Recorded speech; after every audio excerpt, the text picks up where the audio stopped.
여러분 안녕하세요. 배 tham gia tầng này 안녕하세요. Chào thầm mạnh đó. Mọi người phải đón lên từ đá. Và cũng một căn camera chai làm lấy cái Korea chỉ một trong sai chỉ thay lần tiết. Ở trong video này trong miền thì là bật mấy mươi tiết trong trường nghiệp chun bao hôn hà. Nơi trong Tây Korea mình men con tài khai dương tí đây bật chun polaco từ cá cứ miền tràn Tây. Bao hôn miền sầm nua suốt trong đáy thà ta là cũ nơi trong Tây Korea miềnประมาณ Tây tới đây kia từ cá nơi Korea rứ tại khai dương. Chẳng chậm lại mình men tại khai tí. ប្រទេសដែលបានបញ្ជូនពលករទៅបម្រើការងារនៅឯប្រទេសកូរ៉េខាងត្បូងមានរហូតដល់10ប្រទេសជាង17ប្រទេសហើយមកដល់បច្ចុប្បន្ននេះអញ្ចឹងសួរ17ប្រទេសហ្នឹងមានខ្លះច្រើនគូរៀបរាប់មិនអស់បើប៉ៃអាស៊ីយើងមានកម្ពុជាយើងមានវៀតណាមមានថៃមានមីយ៉ាន់ម៉ាមានហ្វីលីពីនមានឥណ្ឌូនេស៊ី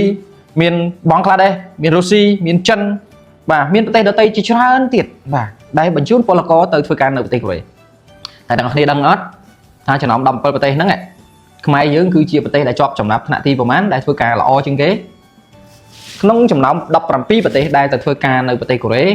ឆ្លងតាមរយៈកម្មវិធីវាយតម្លៃរបស់ក្រសួងការងារនៃប្រទេសកូរ៉េដែលផ្ទាល់ប្រទេសកម្ពុជាឬក៏ពលករខ្មែរយើងទាំងអស់គ្នា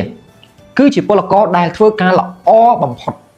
ក្នុងលំដាប់លេខរៀងទី1ទី2ទី3ធ្វើការល្អពីព្រោះខ្មែរយើងទៅណាមកណាក៏ដោយការងារគឺធ្វើលះធ្វើអស់ពីកាយធ្វើអស់ពីចិត្តធ្វើអស់ពីធម៌ពលធ្វើការដោយយកចិត្តទុកដាក់ចឹងឆ្លងកាត់ការវាតម្លៃខ្មែរយើងគឺធ្វើការល្អចឹងគេស្រឡាញ់ខ្មែរយើងប៉ុន្តែចំណុចមួយទៀតអ្នកនរគ្នាដឹងទេថាចំណុចអីដែលគេពិបាកប្រស្រ័យតាក់ទងជាមួយយើងគឺភាសាជាទូទៅខ្មែរយើងគឺប្រើប្រាស់ភាសាកូរ៉េអត់បានល្អទេពលករស្ទើរតែ 90% ហើយដែលទៅដល់កូរ៉េគឺអត់ចេះភាសាកូរ៉េសោះសួរនាំគឺអត់ដឹងអីចឹងពិបាកនៅក្នុងការប្រស្រ័យតាក់ទងជាមួយនឹងការងារដោយសារអីដោយសារអ្នកនរគ្នាមើលឃើញជាក់ស្ដែងទៅនៅពេលដែលយើងរៀនដើម្បីប្រឡងដើម្បីទៅធ្វើការនៅកូរ៉េពេលដែលរៀនពេលដែលប្រឡងស្ទើរតែធ្លាក់ខ្ញុំហ៊ាននិយាយថាស្ទើរតែធ្លាក់អ្នកដែលប្រឡងជាប់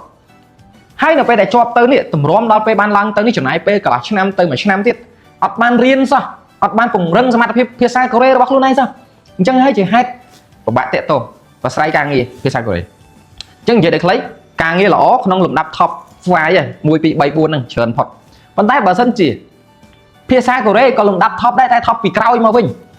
បាទអញ្ចឹងខ្ញុំសនំពរបងប្អូនដែលកំពុងសិក្សាភាសាកូរ៉េសូមប្រឹងប្រែងនៅក្នុងការរៀនយកចិត្តទុកដាក់ជ្រើសរើសសាលារៀនឲ្យបានត្រឹមត្រូវហើយនៅពេលដែលបងប្អូនប្រឡងជាប់កុំបោះបង់ចោលត្រូវរៀនដោយខ្លួនឯងបន្ថែមទៀតរៀនសន្ទនារៀនពាក្យរៀនបង្កើតប្រយោគរៀននិយាយ